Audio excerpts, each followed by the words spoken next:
Whatever your view is on life, who you are, where you are from, and why you are here, one thing is certain.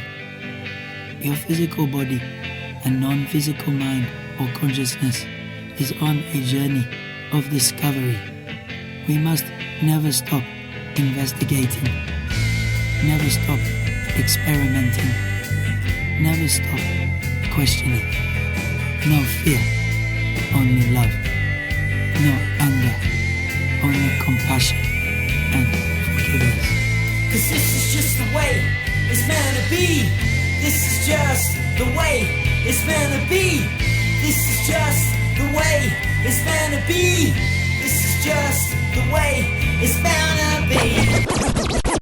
Now, if everybody can be seated, and I want everybody around the world, what you're going to see next in this video, I want everybody, you share it, you get it out everywhere. From Australia, I know you're watching even in China right now. And you get out this video everywhere before they take it down even. Go ahead and put it up on YouTube and Vimeo and all that. Just, right now, you got to share this everywhere. So let's start this movie. To delve into irregularities in the U.S. election results. Detailed logs documented entries into the tabulation system for the election itself, and the team saw many anomalies in areas of extreme concern. Then in November 2020, multiple groups of concerned Americans came together because they all observed something incredible in the 2020 general elections. The groups united to launch a full-scale investigation led by former members of the U.S. intelligence community, the Department of Defense, NASA, the U.S. National Laboratories, private investigations and cybersecurity companies, and legal firms from around the country. The discoveries gained through intense forensic research left everyone involved deeply concerned about the future of our nation and our world. While the U.S. media will undoubtedly discredit this information as far-right conspiracy theory, the fact is the people involved in this investigation represent all colors, all creeds, and all political parties. To ignore this message is to surrender to a government takeover that will gravely affect the lives of every man, woman, and child of every nation. If there ever was an authentic, nonpartisan issue, this is it. In 1970, Henry Kissinger said, "Who controls the food supply controls the people. Who controls the energy can control whole continents. Who controls money can control the world." This concept is critical to understanding the thinking of those who seek to cripple and control America. To achieve their goal, they've got to disrupt families, divide races, destroy small businesses, dismantle the middle class, and distort the American dream of owning land, a home, and everything necessary for the pursuit of happiness and sovereignty. In collusion with our foreign adversaries, these treasonous few are working hard to tear down the last standing wall between them and their agenda of global domination. That wall is you, the American people.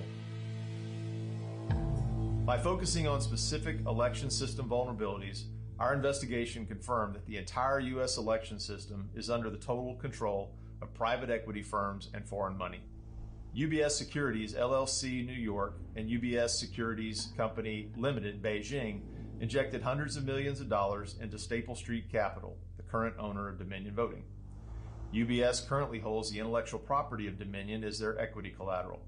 Up until December 2020, UBS Security LLC New York listed 3 senior Communist Chinese Party members as being on the boards of both UBS Securities LLC New York and UBS Securities Limited Beijing. The companies owned 75% by the Chinese government. Seidel, the parent company of Clarity Elections, located in Madrid, Spain, a data management and early election night reporting company, went bankrupt in May of 2020 and was subsequently purchased in a closed private equity deal by an Irish company called Paragon. The election sites for numerous counties in the U.S. go to a Clarity Elections web address. The counties don't own or control their voting data, and the positions of president, secretary, treasurer, and CEO are all occupied by one man, Jonathan Brill. Brill also happens to be a part of Seidel's senior management team and has run campaigns for Democratic Party candidates. Our investigation also revealed that contrary to the current political narrative, the election systems and their equipment were connected to the internet, making them infinitely hackable. Voting machines themselves are not connected to the internet. No voting machines are connected to the internet. The devices are not connected to the internet. They do not connect to the internet. Those things are not connected to the internet. The Department of Homeland Security says the 2020 election was the most secure in American history. The 2020 election was the most secure in U.S. history. That's what they say now, but just a short while ago, the political narrative was very different. In 2018, electronic voting machines in Georgia and Texas deleted votes for certain candidates or switched votes from one candidate to another. We brought in folks who, before our eyes, hacked election machines. Workers were able to easily hack into an electronic voting machine. It was possible to switch votes. Even hackers with limited prior knowledge, tools, and resources are able to breach voting machines in a matter of minutes. Remote access software, which would make a machine like that, a magnet for fraudsters and hackers. Unfortunately, Dominion has recently been thrust into the national spotlight as part of a dangerous and reckless disinformation campaign aimed at sowing doubt and confusion over the 2020 presidential election. First, there were no switched or deleted votes involving Dominion machines. Dominion is not and has never been a front for communists. The company also does not have any ties to China whatsoever, including no ties, including investment or source code transfer. Let me be clear. Voting systems are, by design, meant to be used as closed systems that are not networked, meaning they are not connected to the internet. Sounds like some of these machines are showing the tabulators can and are connected to the internet. Throughout, you're going to, particularly where a vote is cast on election day, those machines tend to and should not be connected to the internet, certainly as a best practice. But some have the capability, don't they? Some may have modems that are typically disabled, but in certain states, I believe in Wisconsin, some are temporarily activated to transmit some counts. But those tabulators are connected on election day because that's how they transmit the data to the counties and also into the unofficial. In some cases, yes, sir. Yeah, that's right. Okay. Through forensic analysis of election management system computers in Antrim County, Michigan, affidavits from numerous election officials in Georgia, as well as the operator's manual for Dominion's Democracy Suite 5.5, our teams have gathered indisputable evidence that the entire system can indeed be connected, hacked, and manipulated. And in fact, it was. Here's what triggered this investigation back in 2018. This is the Allied Security Operations Group primary finding in the 2018 governor's race, where a direct flip of 560 votes was made from Matt Bevin to Andy Beshear. So that was exactly 560 votes was deducted from Matt Bevin. 560 votes were added to Andy Beshear. This race was decided by a little over 5,000 votes. So this one switch represented about 25% of the margin of the vote. Andy Beshear is declaring victory because he is the leading candidate over a Republican incumbent governor in a state Matt Bevin won by 10 points 4 years ago and a state Donald Trump won by a ton. Here's an example of election anomalies that took place in 2020. So now we would take the ballots and we would scan them. It's going to feed these ballots through the scanner. So what we're going to do is we're going to take and we're going to overvote. What do you mean by overvote? Overvote is when if there is multiple people in a section where it says only vote for one. So you're scanning the same ballots twice. That's already been scanned once. I've already scanned them once. Yeah, so you're scanning the same ballots twice. You just accept that every one of them went through the system. There it is, the fifth batch. Okay. It's pending adjudication. I think I want to vote for Biden. Let's let Biden win this one. And complete. So you made a vote for someone where someone did not vote? I did, didn't I? And you're the election supervisor? I'm the election supervisor. I am the person that sits and does the adjudication. All right, board, I want y'all to step outside with me. Initiated by a court order, the Michigan investigation team obtained forensic access to a DS-200 tabulator, the machine that counts the votes. A Telit 4G wireless chip manufactured in Taiwan was discovered embedded into the motherboard. The voting machine tapes clearly indicate modem engagement and transmission of election data. Some of the anomalies that we noticed in the 2020 general elections, that 5 key states all stopped counting at a certain time in these key battleground states. These were all where the software, Dominion machines, ES&S machines were used, the Smartmatic, the GEMS software. So when the vote stopped counting, and this has been noted in other countries as well, President Trump was significantly ahead. When reporting and counting resumed, there was a massive spike occurred that favored Joe Biden. The next major observation the teams made was that there were significant financial transactions from private and nonprofit organizations that had a severe impact on the 2020 general election. As revealed in a Time magazine article in February of 2021, individuals and organizations have been plotting to fortify the election since at least 2015. This is the inside story of the conspiracy to save the 2020 election, but it's massively important for the country to understand that it didn't happen accidentally. Democracy is not self-executing. There was a conspiracy unfolding behind the scenes, one that both curtailed the protests and coordinated the resistance from CEOs. Both surprises were the result of an informal alliance between left-wing activists and business titans. They got states to change voting systems and laws and helped secure hundreds of millions in public and private funding. That's why the participants want the secret history of the 2020 election told, even though it sounds like a paranoid fever dream. A well-funded cabal of powerful people, ranging across industries and ideologies, working together behind the scenes to influence perceptions, change rules and laws, steer media coverage and control the flow of information. They were not rigging the election. They were fortifying it. This network influence diagram really shows the interrelationship of money, people, and influence and control between key players and key organizations. Now, there were over 200 nonprofits that we found in this network that are all connected. What's even more troubling is that all of those 200 organizations have received substantial funding from a single source. Of all the financial titans and philanthropists of the 20th century, none are more complex or mysterious than George Soros. You're a Hungarian Jew who escaped the Holocaust by posing as a Christian. Right. And you watched lots of people get shipped off to the death camps. Right.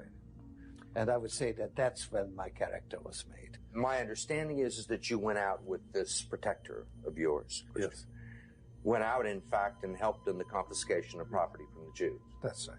I mean, that sounds like an experience that would send lots of people to the psychiatric couch for many, many years. Was it difficult? Not at all. Not at all. Like Carnegie, J.P. Morgan, and the Rockefellers, he amassed billions through ruthless business decisions, only to turn around and give away most of his fortune to advance his own personal philosophy. I am basically there to make money. I cannot and do not look at the social consequences of what I do. Do you believe in God? No. This is not the first time that Mr. Soros has been implicated in a plot to destroy a nation. His cover organizations have been banned from several countries for doing exactly what they're currently doing to America.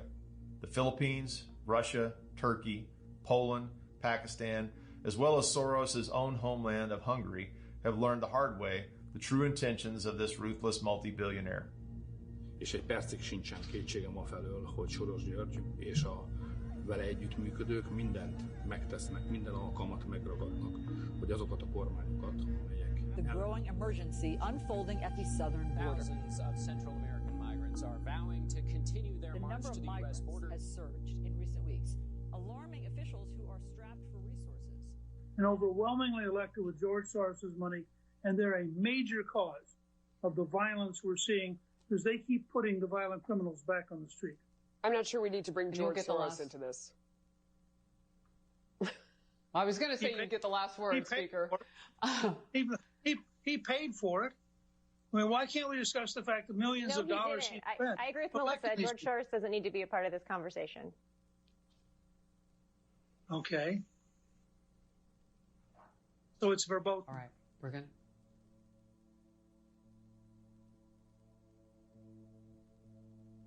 Okay, we're going to move on.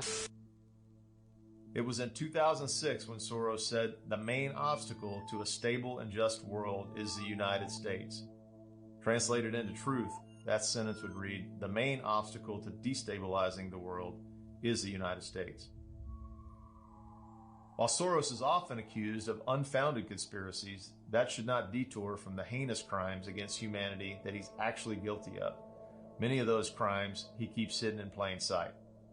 According to a white paper called U.S. Programs 2015 to 2018 Strategy, Soros's Open Societies Foundation began funding radical operations in Arizona and Georgia in 2015 with the goal of subverting the 2020 presidential elections.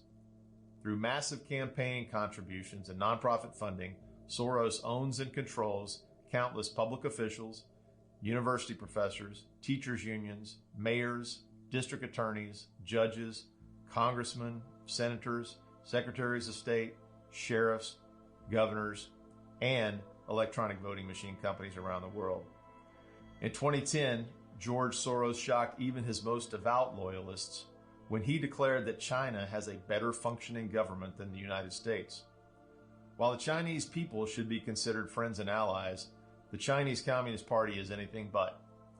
The CCP has been plotting to take over the United States for the better part of this last century, and their unconventional warfare principles are barely recognizable to the U.S. population. America's top intelligence official even went so far as to say, and I quote, "If I could communicate one thing to the American people from this unique vantage point, it is that the People's Republic of China poses the greatest threat to democracy and freedom worldwide since World War II." While we were sleeping, their poisonous seeds planted long ago have taken root and are now in full bloom within U.S. soil. The Chinese government and their operatives are buying up the United States at an alarming rate. Through cover organizations and individuals, they're purchasing American farms and businesses in mass volume. In addition, the CCP has co-opted the U.S. entertainment industry. Chinese firms own several major U.S. entertainment companies and control more than 8,000 American theater screens. Hollywood movie scripts are often reviewed and censored if they pose any threat to the image of the Chinese Communist Party. And many professional sports teams and players are controlled in great part by the CCP. The pandemic sped up a trend that was already years in the making, and it's brought about another change: the Chinese government's growing influence over the content of these films. That has people worried, including members of Congress, as they point to a growing list of examples of Hollywood seemingly bending to China's will. Now, here's a case in point. If you're a Hollywood actor, whatever you do, don't call Taiwan a country. Here's WWE star John Cena apologizing for doing just that. 我很抱歉对我的错误，对不起，我很抱歉。你必须了解，我很爱、很尊重中国跟中国人。 And that's the fear now, because you're now making movies for 16-year-olds and China. And that's it. LeBron James taking on Houston Rockets general manager Daryl Morey, whose tweet supporting protests in Hong Kong set off a firestorm between the country and the league. China announcing this morning they're pulling NBA games from their airwaves. I don't want to get into a feud with Daryl, but I believe he wasn't educated on the situation at hand. Just be careful what we tweet and we say. Why would the NBA take $500 million plus from a country that is engaging in ethnic cleansing? They are a customer of ours, and guess what, Megan? I'm okay with doing business with China. One of the stark realities of this past year is the clear and present threat that China represents to the United States of America and to the daily lives of Americans. And it's not just about exporting a pandemic. China has also potentially compromised Joe Biden's family. Joe Biden, while he was vice president, took billions of dollars in bribes from the Chinese government in the form of payments to his son Hunter's businesses. In exchange, Biden was soft on Chinese military and economic aggression. This is the reason why I've held the view for so many years and continue to hold the view that a rising China is a positive development. They're not bad folks, but guess what? They're not a competition for us. Yeah, I think that the biggest competitor is China. Joe Biden had a bit to say today, suggesting that China wants to own America by 2035. They literally have a stated goal of toppling America as the world superpower. How on earth could Joe Biden, with a straight face, negotiate with a government who's put billions of dollars into his family's businesses? And finally, new rule, you're not going to win the battle for the 21st century if you are a silly people. And Americans are a silly people. Half the country is having a never-ending woke competition deciding whether Mr. Potato Head has a dick. Don't tickle me. We are a silly people. Do you know who doesn't care that there's a stereotype of a Chinese man in a Dr. Seuss book? China. You think China's doing that? Letting political correctness get in the way of nurturing their best and brightest? You think Chinese colleges are offering courses in the philosophy of Star Trek, the sociology of Seinfeld, and surviving the coming zombie apocalypse? Those are real, and so is China, and they are eating our lunch. China is going to eat our lunch? Come on, man. Last night, I was on the phone for 2 straight hours with Xi Jinping. And, you know, if we don't get moving, they're going to eat our lunch. When he called to congratulate him, we had a 2-hour discussion. He's deadly earnest about becoming the most significant, consequential nation in the world. China is currently making big moves to gain control of U.S. port facility operations and already controls the Panama Canal. They're building 5G networks throughout Europe and the West, which can be used to feed personal information and sensitive data directly to the Chinese Communist Party. The Chinese government uses commercial software and apps to spy on U.S. citizens and extract their private information. The CCP doesn't ask them for information. They don't need to. They have access to the information. There seems to be a great disconnect. I mean, the American people, at least the kids who are on TikTok, have no concern about what we're talking about here. Their ignorance of the threat does nothing to diminish it. It's estimated that at least 80% of American adults have had their private information harvested by China. Big Pharma has exported the vast majority of their production to China. Currently, 97% of antibiotics in the U.S. come from China. 30% of personal protective equipment, such as face masks, come from China. 80% of U.S. imports of rare earth minerals come from China, which are vital for smartphones, electric cars, defense, and other technologies. In 2017, the U.S. produced 0 rare earth minerals. China, on the other hand, accounted for more than 80% of the world's supply. In lockstep with the Mexican drug cartels, 97% of fentanyl, one of the most addictive and deadly drugs, is smuggled into the U.S. from China. People's Liberation Army hackers are executing unconstrained penetration, surveillance, theft, and offensive cyber attacks on U.S. businesses, critical infrastructure, intelligence apparatus, and yes, even the U.S. election system. To ignore this message is to surrender to a government takeover that will gravely affect the lives of every man, woman, and child of every class, culture, and nation. Our goal is to reach and revive the heart of humanity while there's still time. This is your wake-up call. We have put together, I think, the most extensive and inclusive voter fraud organization in the history of American politics. Hello. Well, what do you think? Thank you for listening to the China Jedi podcast. Set aside your filters of bias. The truth is learned, never told. Do your own research. May the smile be with you.